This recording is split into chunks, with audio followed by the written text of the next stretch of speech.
ये कहानी शुरू होती है अभिषेक से। वह अपनी बहन की शादी में जाने के लिए मुंबई रेलवे प्लेटफॉर्म पर अपनी ट्रेन आने का इंतजार कर रहा था कि तभी एक लड़की उसके पास आकर पूछती है, ये मुंबई से हावड़ा जाने वाली ट्रेन कितने बजे तक आएगी? अभिषेक, 8 PM में आएगी। वो लड़की फिर वही प्लेटफॉर्म पे ही बैठ जाती है और ट्रेन के आने का इंतजार करने लगती है। थोड़ी देर बाद रात के 8 बज जाते हैं लेकिन ट्रेन नहीं आती है। अभिषेक काउंटर पे जाके पूछता है कि ट्रेन अभी तक क्यों नहीं आई, तो काउंटर वाले अभिषेक को बताते हैं कि घना कोहरा होने के कारण ट्रेन थोड़ी देर से पहुंचेगी। अब अभिषेक उस लड़की के पास जाता है और कहता है कि घना कोहरा होने के कारण ट्रेन थोड़ी देर से आएगी। वैसे आपको जाना कहाँ है लड़की? मुझे बर्दवान जाना है। अभिषेक, मैं भी कोलकाता जा रहा अपनी बहन की शादी में। दोनों कोई ट्रेन आने का इंतजार करने लगे। दिसंबर का महीना था और ठंड काफी अधिक थी। अभिषेक ने देखा कि वह लड़की ठंड से खुद को सिकोड़ रही होती है। अभिषेक 2 चाय लेकर उसके पास जाता और कहता है, ठंड थोड़ी ज्यादा है, क्या आप चाय पीना पसंद करोगी? लड़की, थैंक यू। अब दोनों कोई चाय पीने लगते हैं। अभिषेक, मेरा नाम अभिषेक है, वैसे आपका नाम क्या है? लड़की, मेरा नाम अंजलि है। अब रात के 11 बज गए लेकिन ट्रेन नहीं आई। अभिषेक ने अंजलि से कहा कि चलो हम वेटिंग हॉल में जाकर बैठते हैं, यहाँ पे ठंड भी बहुत लग रही है। दोनों कोई हॉल में जाकर बैठ जाते हैं। थोड़ी देर बाद अंजलि सो जाती है। अब अभिषेक की आंखें अंजलि को ही देख रही होती है। अंजलि की गुलाब की पंखुड़ियों जैसी होठों और उसका मासूम से चेहरे को देखकर अभिषेक के दिल में कुछ होने लगा। अभिषेक ने खुद को संभाला और अंजलि की तरफ से अपनी नजरें हटा ली। रात के 2 बजे ट्रेन प्लेटफॉर्म पे आती है। अभिषेक तुरंत जाकर अंजलि को उठाता है और फिर दोनों कोई ट्रेन में जाकर बैठ जाते हैं।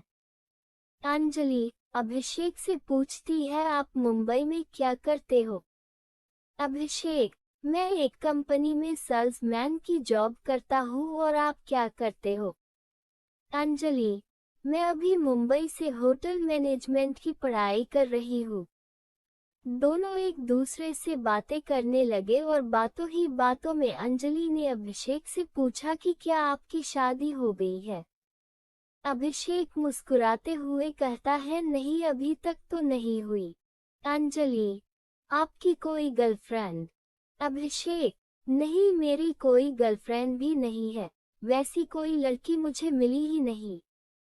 अंजलि, कैसी लड़की चाहिए आपको, जरा हमें भी बताइए। अभिषेक, बिल्कुल आपकी जैसी। अंजलि, मेरी जैसी ही क्यों?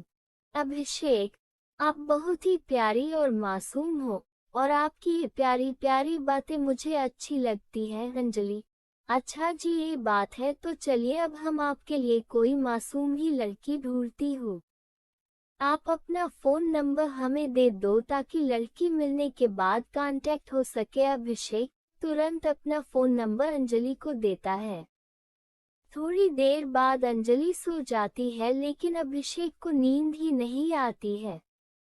वह सिर्फ अंजलि को ही देखता रहता है। ऐसा लगता है मानो अभिषेक के दिल में अंजलि के लिए प्यार का फूल खिल रहा हो। अभिषेक उस पल अपनी आंखों कैद कर रहा था।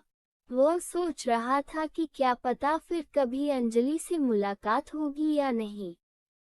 अब सुबह हो गई थी, ट्रेन बर्दवान पहुंचने वाली थी। अंजलि अभिषेक से कहती है, मेरी मंजिल आ गई, अब मैं चलती हूँ। अभिषेक को थोड़ा उदास हो जाता है, उसे ऐसा लगता है कि कोई अपना उसे छोड़कर जा रहा है। ट्रेन बर्दवान स्टेशन पे रुकती है और अंजलि मुस्कुराते हुए अभिषेक को अलविदा कहती है। अभिषेक ट्रेन की खिड़की से अंजलि की तरफ देखता है। अंजलि भी अभिषेक को आखिरी बार पीछे मुड़कर देखती है। उसके दिल में भी अभिषेक के लिए कुछ फीलिंग्स थी। ट्रेन अब स्टेशन से चल पड़ती है, लेकिन अभिषेक अभी भी अंजलि को ही याद कर रहा था। कुछ समय बाद अभिषेक के फोन पे एक मैसेज आता है जिसमें लिखा था, तुम्हारे लिए लड़की मिल गई, उसका नाम अंजलि है और ये उसका फोन नंबर है। अभिषेक ने तुरंत उस नंबर पे कॉल किया और अंजलि ने कॉल रिसीव किया। अंजलि, तो लड़की कैसी लगी आपको? अभिषेक, बहुत अच्छी लगी अंजलि। तो शादी करना चाहोगे? अभिषेक, जी बिल्कुल करना चाहूंगा अंजलि। तो आ जाइए बर्दवान। अब मानो अभिषेक की खुशी का ठिकाना नहीं रहा। उसे उसकी सपनों की रानी जो मिल गई थी। अभिषेक घर पहुंचने तक अंजलि से ही बातें करता रहा। दोस्तों, आपको ये most romantic love story in Hindi कैसी लगी? आप हमें कमेंट के माध्यम से बता सकते हैं। और आपको ये लव स्टोरी अच्छी लगी हो तो आप इसे अपने दोस्तों के पास जरूर शेयर करें।